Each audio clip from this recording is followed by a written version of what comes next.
This week we're going to take this set of paints that I got on clearance at Michael's last year after the holidays, and we're going to play around with some new tools that I got. I got this cool pouring cup for paint pours where it's got 4 different chambers for different colors of paint, and then this funnel that is supposed to make kind of a flower design when you pour the paint into it. So the first step is that we need to thin out all of these paints. So I'm dumping them into plastic cups, and I'm going to add some Floetrol to it, which will thin it out and make it have a nice consistency for the paint pour.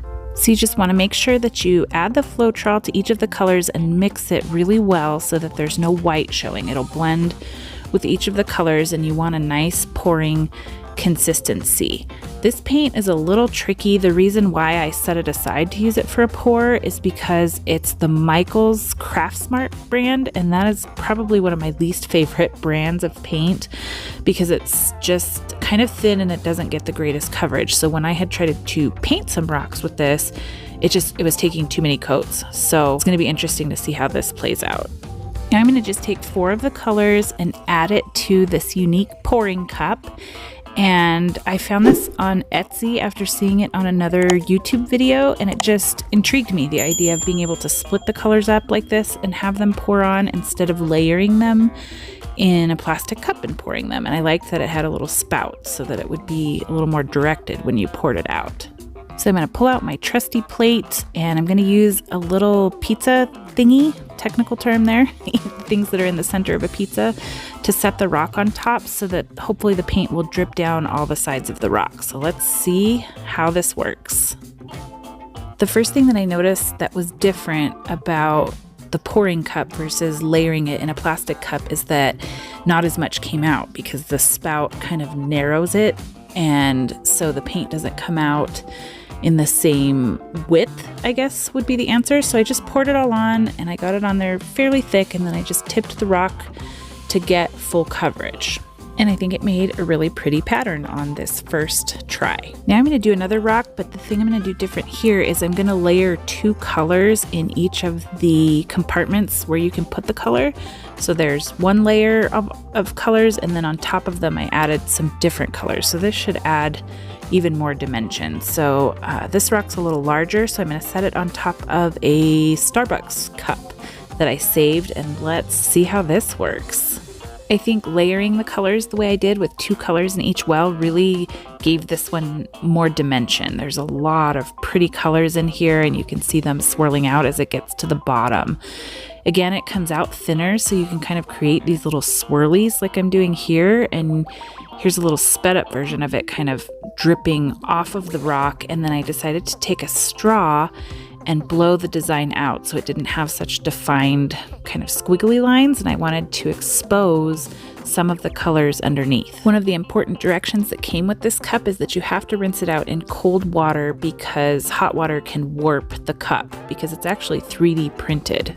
So let's give this little flower funnel a try and see what happens. So this one, I'm just going to layer the colors through singly because they're going to come out layering on top of each other because the way they're going into the funnel. I think this is the point where I realized I might have thinned the paints out a little bit too much, or it was a combination of over thinning them and that they're not the greatest quality paints, because the colors kind of started to mush together more than I would have liked. I would have liked them to have more definition, but that's okay. It's still a really cool process watching it come out of this funnel. The only other downside that I can see to this thing so far is that you have to have a flat rock.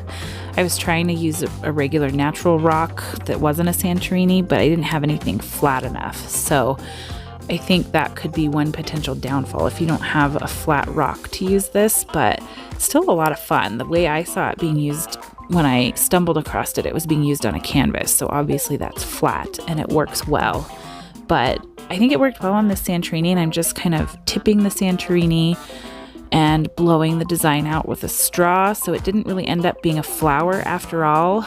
I'm not a paint pour expert, but I think what I will do differently next time is to put a coat of Floetrol or white paint or something on the stone first so that it's wet and that the paint can flow out easier onto the stone. So I got a little crazy with this one, and I thought, oh, I blew it out. I want more of the colors. And so I just started adding more. I did not heed my own advice where I usually say leave it alone, don't keep messing with it. I kept messing with it, and I had lots of layers of paint on this thing. It dried really thick, but I kind of had fun with it. I played around with blowing the design out and trying to make, certain colors rise to the top and come out of the design a little bit more. So I had fun with it. It just was really thick, so it took a while to dry.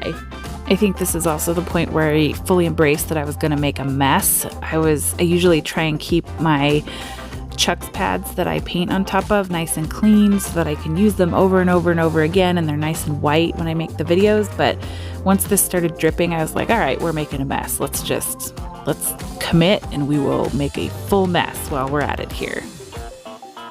Okay, for the last experiment, I'm going to use a regular household item. This is a strainer for a sink, and I saw this on a YouTube video also. So this one, I layered the paint in a cup, all the different colors, and then I'm just going to circle it around in this strainer, and you're going to watch it flowing out from underneath.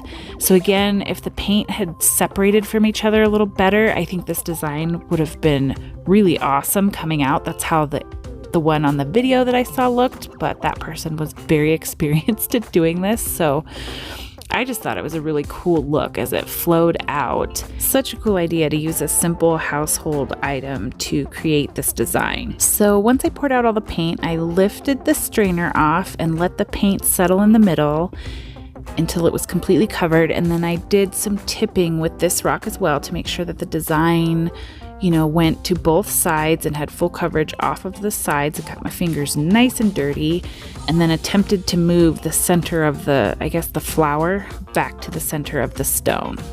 And then I really committed to just making a mess and decided to do what the experienced paint pour people do. I put the rock on a turntable and started spinning it to change the design. And then while I was spinning it, I decided to pull out a straw and also blow on it while it was spinning to create almost like a seashell sort of look in the design. At least it looked that way when the air was still on it. But you know me, I could not leave this one alone either, and I started adding more paint again and spinning again.